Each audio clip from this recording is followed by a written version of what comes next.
बिस्मिल्लाहिर्रहमानिर्रहीम नहमदहू व नसल्ली अला मुहम्मद रसूलुल्लाहि करीम। ये प्रॉब्लम कम्पिटेटिव एग्ज़ामिनेशन की रीज़निंग है। 9 विद्यार्थी ABCDFHRP तथा S, ये 9 हैं। 3 समूह से हैं जो क्रमशः 4, 3 तथा 2 सदस्यों से निम्नलिखित शर्तों के अनुसार बनाई गई हैं। यानी 3 यहाँ पर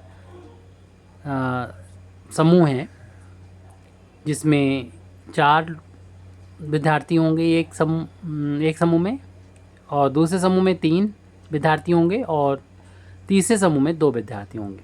इस तरीके से 9 सदस्य बटेंगे और वो इन शर्तों के अनुसार, जो यहाँ पर 4 शर्तें दे रखी हैं, उनके अनुसार हमें इनको बांटना है। पहली शर्त है सी के साथ, तो जो ऊपर यहाँ पर कमेटी बनाना है यानी जो समूह बनाना है उनको हम पहले बना देते हैं यहाँ पर अपने सॉल्यूशन में। सवाल तो अभी लंबा सा होगा, इसे किस तरीके से करेंगे। पहले तो हम यहाँ पर 1, 2, 3, 4 का एक समूह बनाएंगे। फिर दूसरे समूह बनाना है 3 का, तो 1, 2, 3 का समूह बनाएंगे और 1, 2 का बनाना है। कुल मिला के 9 लोग यहाँ पर होंगे। 4, 3, 7 और 2, 9 विद्यार्थियों को इस तरीके से 3 पार्ट में बांटना है, 4, 3 और 2 के। ये तो शुरुआत में ऊपर वाली बात हो गई। फिर अब शर्तें आ रही हैं कि सी के साथ 3 और विद्यार्थी हैं, जबकि डी के साथ केवल 2 हैं। तो सी के साथ अगर 3 और होंगे तो क्लियर सी बात है ये 4 वाले समूह में होगा, यानी सी इसमें होने वाला होगा। और पहली शर्त के हिसाब से डी के साथ 2 विद्यार्थी हैं, यानी ये यहाँ पर हो सकता है, यहाँ पर नहीं हो सकता। तो डी की और सी की जगह तो फिक्स हो गई किस समूह में होगी, यानी पहली शर्त हमने यहाँ पर कंप्लीट कर ली है। अब आते हैं हम दूसरी शर्त पे। सी तथा एस एक ही समूह में नहीं हो सकते, यानी एस की जो जगह है वो हम समझ गए सी के साथ नहीं होगी, तो सी इस वाले समूह में नहीं हो सकता। एस जो है इस वाले समूह में भी हो सकता है और इस वाले समूह में भी एस हो सकता है। अभी हमें नहीं मालूम है किस समूह में होगा, आगे के क्वेश्चन में क्लियर हो पाएगा। लेकिन एस को हम उठा के यहाँ रख सकते हैं, यहाँ रख सकते हैं। यहाँ पर एस है नहीं तो यहाँ नहीं रख सकते, यानी सी के साथ एस नहीं आएगा। ये हमारी सेकंड वाली शर्त है जिसे हमने पूरा किया। थर्ड वाली शर्त है पी तथा एस एक ही समूह में नहीं हो सकते। पी और एस एक समूह में नहीं हो सकते। अब यहाँ पर एस की भी 2 पोजीशन हो सकती हैं, तो पी जो है इसके साथ में नहीं हो सकता है। जैसे कि अगर हम पहले ले लेते हैं कि एस इसमें है, तो एस इसमें है तो पी इसमें नहीं हो सकता।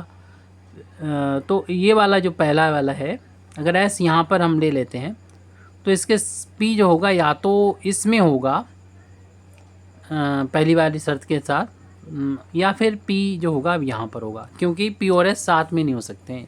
इन 2 समूह में अगर एस बीच वाले में है तो इन किनारे वालों में पी हो सकता है। लेकिन ये भी कंडीशन हो सकती है कि एस हमारा सेकंड वाली कंडीशन में एस इस वाले में भी हो सकता है, तो पी फिर हमारे सेकंड वाली ये कंडीशन जो हमने बनाई है उसमें पी यहाँ पर ही हो सकता है, क्योंकि एस और पी एक साथ नहीं हो सकते। तो अगर एस इस वाले में हो गया, इस दोनों में हो सकता है, तो पहले हमने ये लिया कि अगर इसमें है तो पी इन दोनों में से किसी एक में होगा। अगर एस इस वाले में है तो पी फिर इन दोनों में से किसी में होगा, यानी पी इसमें रख सकते हैं। ये हमारी थर्ड वाली कंडीशन हो गई। लास्ट में है कि आर और एच एक ही समूह में होना चाहिए, यानी हमें आर और एच को एक साथ रखना है।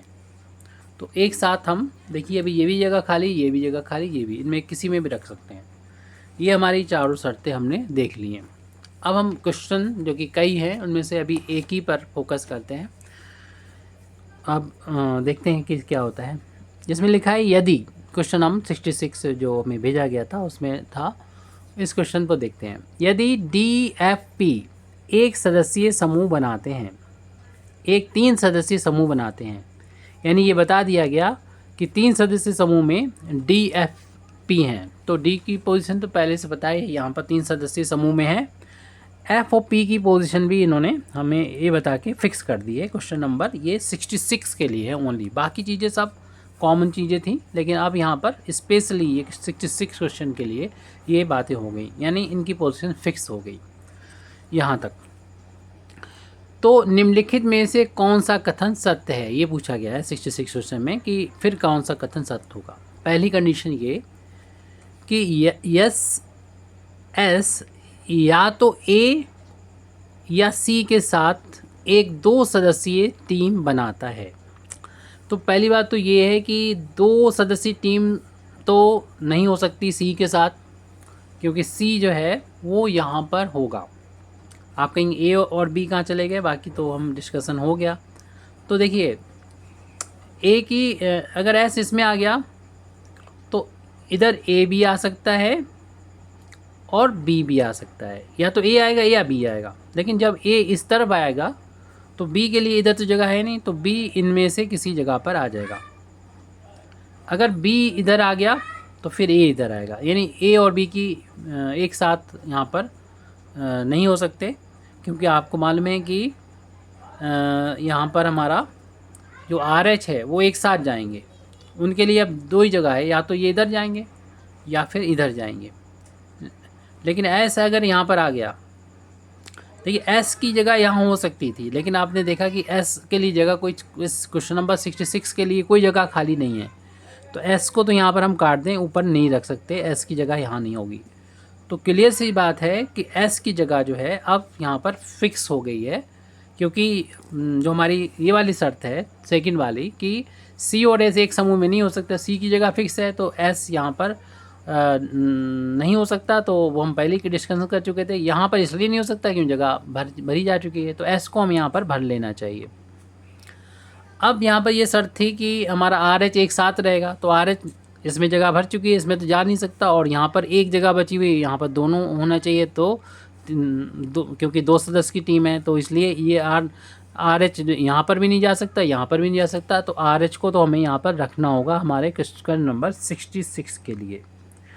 अब जो जगह बची है वो यहाँ पर या तो बी भरेगा या ए भरेगा। इसी तरीके से यहाँ पर जो जगह बची है वो ए भरेगा या बी भरेगा, तो जो आपस में इंटरचेंजेबल होंगे कि बी इधर जाएगा ए इधर जाएगा। अभी 66 में जितना बताया उसमें हम नहीं कह सकते कि यहाँ पर ए आएगा या बी आएगा, यहाँ पर ए आएगा या बी आएगा।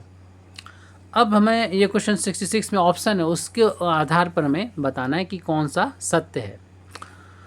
तो एस या तो ए या सी के साथ 2 सदस्यीय टीम बनाता है। तो पहले तो ये एस जो है ठीक है 2 सदस्यीय टीम तो बनाएगा, और ए के साथ भी बना सकता है जितनी इनकी कंडीशन है, लेकिन इन्होंने साथ में दे रखा है यानी पॉसिबिलिटी बता रहे हैं कि हो सकती है, लेकिन हमें मालूम है नहीं हो सकती, क्योंकि हमें शुरुआत में बता दिया एस और सी एक साथ नहीं हो सकते। तो यहाँ पर ये अपनी जो शर्तें थी वही इसको पूरा नहीं कर रहा है ये, तो इसलिए ये नहीं आ सकता, क्योंकि ये तो यहाँ में पॉसिबिलिटी थी कि ए भी हो सकता है, जैसे हमारा बी के साथ पॉसिबिलिटी है, एस ए के साथ भी आ सकता है, एस बी के साथ भी आ सकता है, लेकिन यहाँ पर सी के साथ कोई भी पॉसिबिलिटी नहीं हो सकती, ये गलत है, तो इसलिए पहला ऑप्शन नहीं हो सकता। अब दूसरे ऑप्शन पे जाते हैं।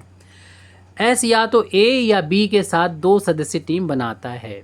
तो क्लियर सी बात है, ये बात सच है कि एस जो होगा या तो यहाँ पर ए आएगा, अगर ए आ गया तो बी इधर पहुँचेगा, और लेकिन क्योंकि जितनी भी कंडीशन है उसमें ए और बी की कोई फिक्स जगह नहीं है, तो इधर बी भी आ सकता है, अगर बी इधर आ गया तो ए आएगा। तो एस जो है वो ए के साथ या बी के साथ किसी के भी साथ वो बना सकता है 2 सदस्यीय टीम, तो 2 सदस्य में आ भी रहा है ये, तो इस मतलब ये वाला कथन बिल्कुल सत्य है कि एस या तो ए या बी के साथ में 2 सदस्यीय टीम बनाता है। आप तीसरा वाला देखें ऑप्शन, एक ही हालांकि सही होगा 66 में, तो एक आंसर आ चुका है। फिर भी हम देख लेते हैं तीसरे चौथे और पांचवें को भी। एच को बी के साथ एक टीम में होना चाहिए। एच को बी के साथ, देखिए बी के बारे में हमें कुछ भी नहीं बताया गया कि बी कहाँ है। बी इस तरफ भी आ सकता है, यानी एच के साथ भी आ सकता है, और इस एस के साथ भी आ सकता है। इसलिए ये निश्चित रूप से कह रहे हैं कि हाँ एच के साथ बी ही आएगा, यानी एच के साथ बी आ तो सकता है लेकिन कह रहे आना चाहिए, ऐसी कोई कंडीशन नहीं है, तो ये यहाँ पर नहीं आ सकता जरूरी, मतलब कंडीशन 100% नहीं आ सकता। आ तो सकता है, इधर भी आ सकता है, उधर भी आ सकता है, लेकिन आना चाहिए ही 100% ये कह रहे हैं, तो ये चीज़ इसलिए गलत हो जाएगी। तीसरा। चौथा है सी का एच आर तथा ए के साथ एक 4 सदस्यीय टीम बनाना चाहिए, यानी सी 4 सदस्यीय टीम में बनाना है, ये तो पहली शर्त के अनुसार सही है, लेकिन कह रहे हैं एच आर भी चलिए इधर आ गया, लेकिन अगर ए के साथ तो सेम वही है जो बी के लिए ऊपर था, वैसे ए के लिए कह रहे हैं ए भी इसमें होना चाहिए, तो ए के बारे में तो कोई कंडीशन दे नहीं रखी कि ए इसमें आएगा या इसमें आएगा, इसलिए लास्ट वाला हमारा फोर्थ भी गलत है। और फिर पाँचवें में ये कह रहे हैं उपयुक्त में से कोई नहीं, तो ये गलत है इसलिए क्योंकि उपयुक्त में से दूसरा वाला बिल्कुल सही था कि एस या तो ए के साथ या बी के साथ 2 सदस्यीय टीम बनाता है, ये बिल्कुल सही है। या तो ए के साथ बनाएगा या बी के साथ, अगर ए इधर आ गया तो बी इधर होगा और बी इधर आ गया तो ए इधर होगा। इस तरीके से हमारी ये प्रॉब्लम कंप्लीट हो जाती है। ऑप्शन 2 यहाँ पर सही है। बाकी क्वेश्चन हम ट्राई करेंगे 66 के बाद, ये चीज़ें वैसी ही रहेंगी। तो यहाँ से हमारी वही प्रॉब्लम कंप्लीट हो जाती है। Thank you very much Indeed for listening me. व आखिर दावाना अल्हम्दुलिल्लाहि रब्बिल आलमीन।